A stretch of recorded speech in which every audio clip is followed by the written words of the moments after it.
Yoo bareediyee jettee fiddeen afaan baatu. Amaluma siituu jijjiirrattee bakka qashtii cal bareeddu cal somba cal turu cal onne cal turu cal waa hundi jee yaamu cal kophee jee yaamu cal huccuutii jee yaamu cal. Ilma kiyya duraanuu haadha mana fi miidiyaa hawaasaa gubbatti ol baasuun handadda beekoo taanarraa fudhaa jaanii namatti afeeruudha. Ati kamitti akkas goota? Saniin kun paantiin edda baafadhe irraanfadhee ganama kana eegumaan mana barumsaa jala dhufe yaadadhee gaddee.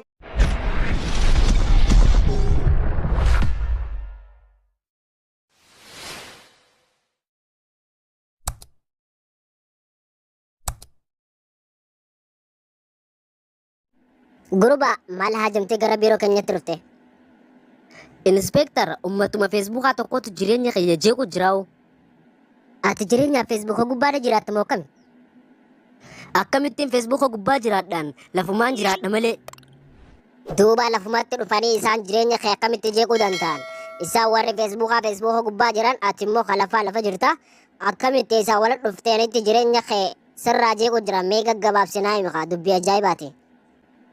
Maaliif kanaan dura gurbaan yuuyaan saayiba kiyyaa tokko jaartii isaa gurraatti tana fuudheetuma suuraa kaasee feesbuuka irra gadhiise qaalii xiyya bareedduu qashtii tana naa eebbisaa jee anis asatumaan feesbuuka ilaalaa jirutumaan suuraa isaa san arge. Anoo jaartii xiyya bareedduu tana kan inni gurraatti tana kana jee gadhiise anoo maaliifin gad hin dhiifne jeetumaan silkii bitee fi feesbuuka banee fi silkii harka kaa'ee guyyaa duraa suuraa kaasee akkuma kiyyaan footoo sii poosti godhe. Eegumaan suuraa sii poosti godhee qashtii xiyya bareedduu naa eebbisa anis jee booda dardarri dilli kun dhufanii koomentii godhanii yaa bareeddu qashtii xuuxxoo yaa qacalee qashtii namaa wal barruu mee wal nu barsiisi miseenjara kanaaf koomentiidhaan itti barreessu eegalan.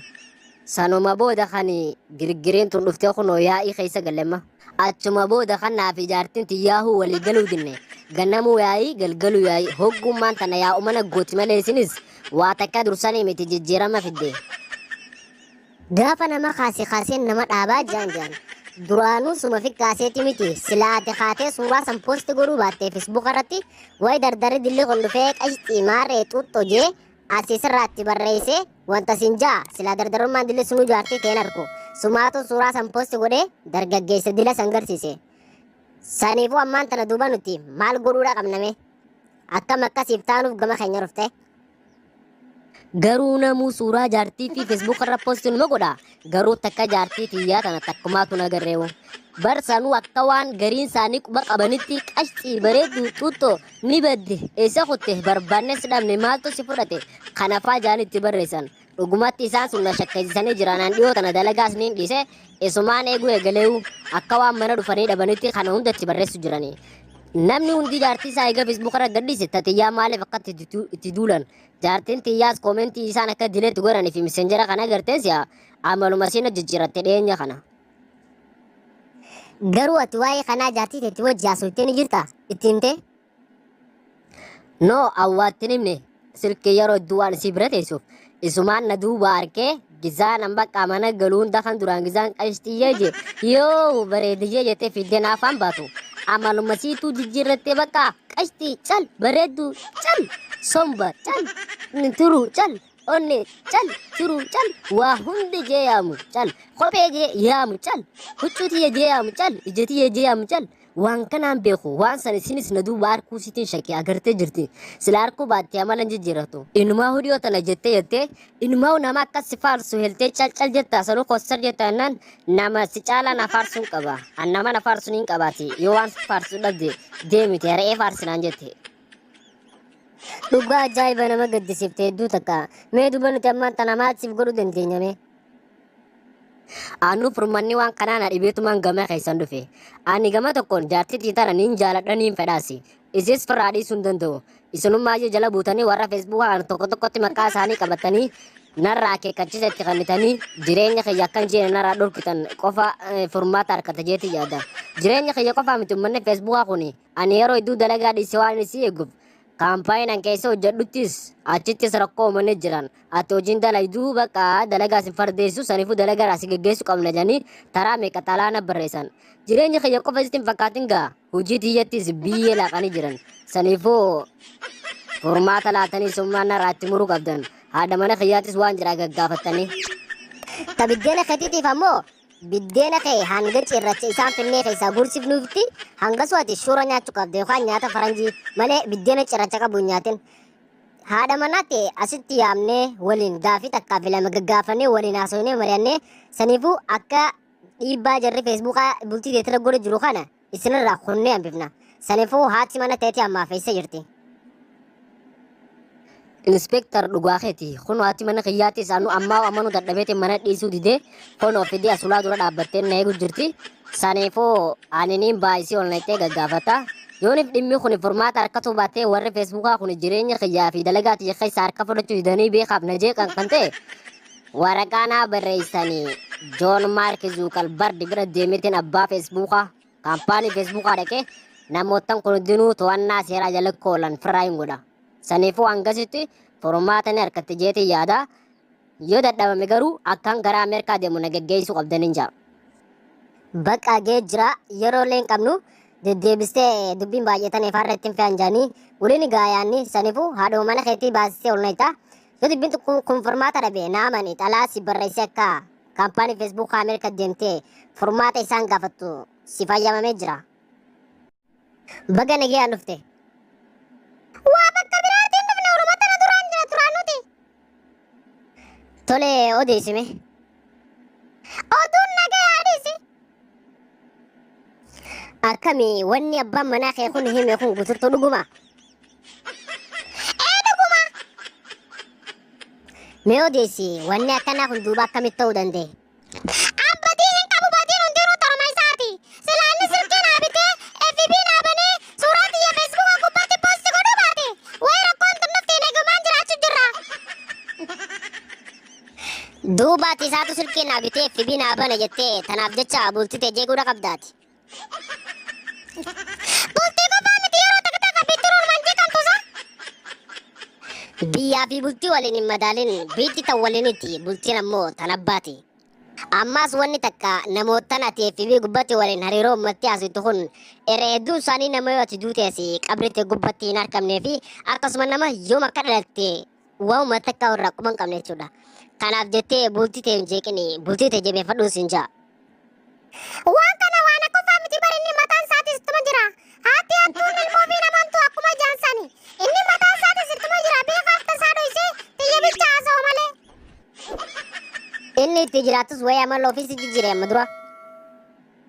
Innis beekaaf tasaa dhoysee xiyya haasa'u malee bari. Halkan yeroo takka takka gisaan wajjin raafna jeen. Ani ribirratti hin jiruuti hatummaan rafii naan jeetuma. Halkan kana feesbuuka laaqaatuma bula. Meeranis waan inni itti naan jiru anumaa beeka. Akka jaarsaa fi jaartii rabbumaa beeka jaan turanuuti.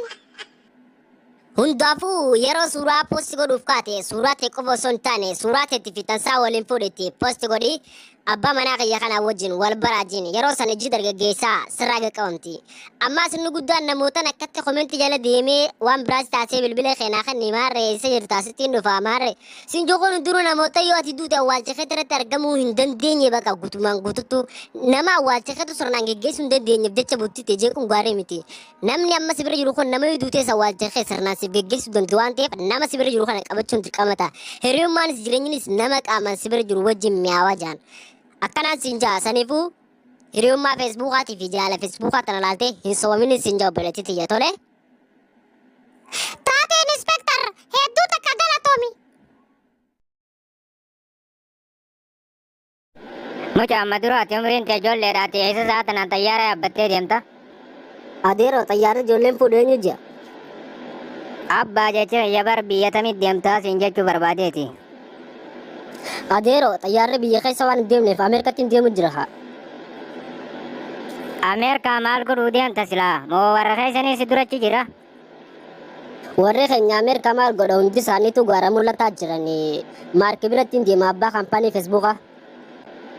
Mucaa feesbuuka banachuu wallaalteetti Maarkiin feesbuuka naa bani jechuun ni deemta moo maal godhuu deemtame? Feesbuuka maaliin banadha feesbuukumaan banadhee na jibbisiisanii firraa hin riippoorti godhuu deema machi dhagaati. Nama feesbuukaan si arrabse footoo ta'e poosti godhanii si arrabsan moo koomentii jala si arrabsan? Adeeroo kiyya sun qacacaa miti jaartumatti takka irraa hin dadhabe. Abbaati feesbuuka gubba galta.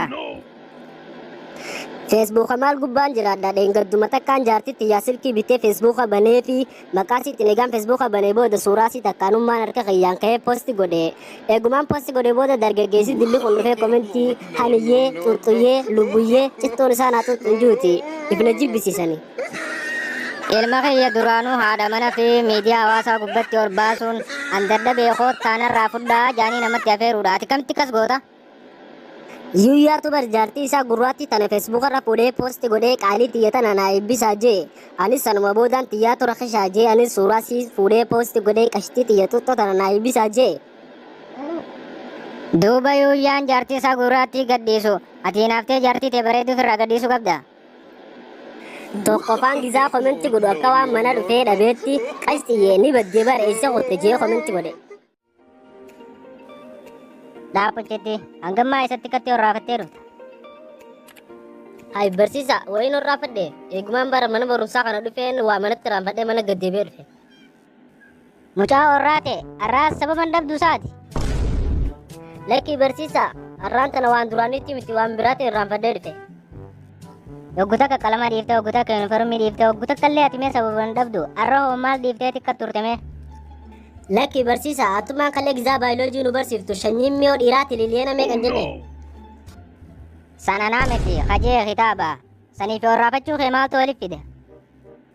Yaa barsiisa warra kitaaba saniin kitibsiisa jeettiin edaa anaa fi michoon ollaa keenyaa sun miyoo xiyyatana bari zaabaa bulle. Ajaa'iba! Duuba tiriliyeena meeqa ta'uu sii gartan? Yaa barsiisa hanga isin taate maaliif garra edaa halkan guutuu lakkaa bullee qaxiraatti bulleetiin sababa saniin kun paantiin edda baafadhe irraanfadhee ganama kana eegumaan mana barumsaa jala dhufe yaadadhee gaddeebi'ee achiin paantii xiyyeeffachuudhaaf bar sababa saniif hin horraafadhe.